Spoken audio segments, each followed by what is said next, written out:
Hello, my name is Professor Stephen Hawking and I am going to talk to you today about Fianna Fail and the first step in how Ireland can get up the yard again. Ole ole.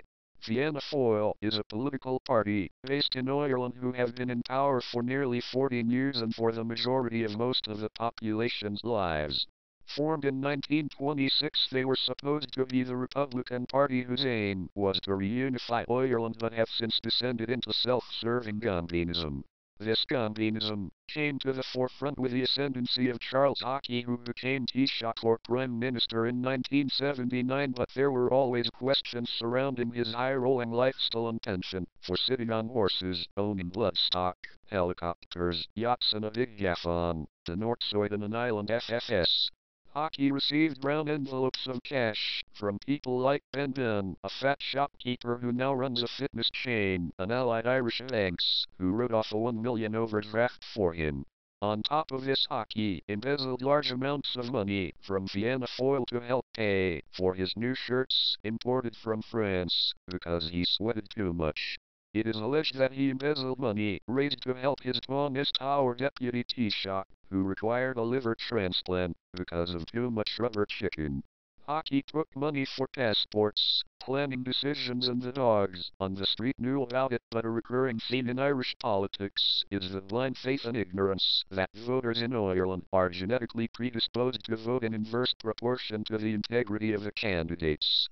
By the same token, the more money embezzled from the taxpayer, the higher the number of first preference votes. Haughey had plenty of help from his party apparatus.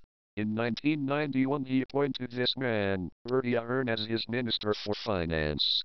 Part of his role as manager of the country's and party's finances was to sign blank checks so that Mr. Haughey could replace his sweaty shirts and have torrid affairs with journalists on yachts and be called sweetie in the national press.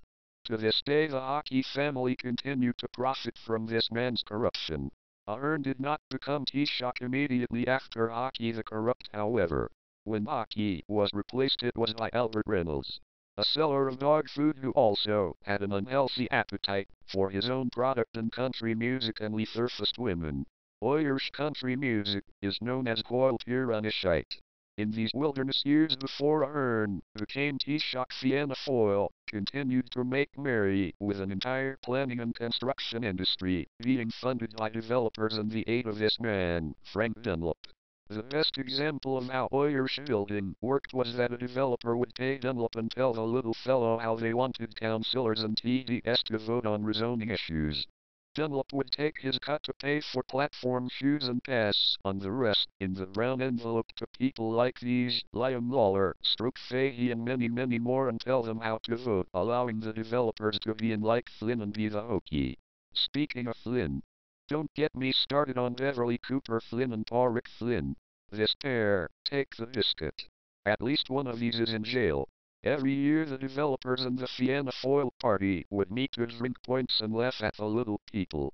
This convention was held in a tent in the west of Ireland. This was what was known as Great Crack altogether. Bertie Ahern became leader of Fianna Fail in 1994, becoming Taoiseach in 1997 before resigning in 2008, because as his mentor said he was the most devious, the most cunning, the most valuable of them all, and he could see that due to his mismanagement of almost everything he touched, including his clothes, that the entire economy and social structure was about to collapse. Best known for his mixing of metaphors, smokes and daggers, being my favorite, Ahern took money from his friends and gave them cushy state jobs. Not because they gave him money, but because they were his friends. Despite admitting this in a live television interview, Mr. Dobson dropped that particular ball on his sandwiches. He was called to tribunals but was not proven guilty of anything except terrible grammar. Ahern still does not have a valid tax certificate, and despite being an accountant and a minister for finance, for long periods he didn't even have a bank account. When he ran away from the job he was succeeded by his chief yes man, Bryn Cowan.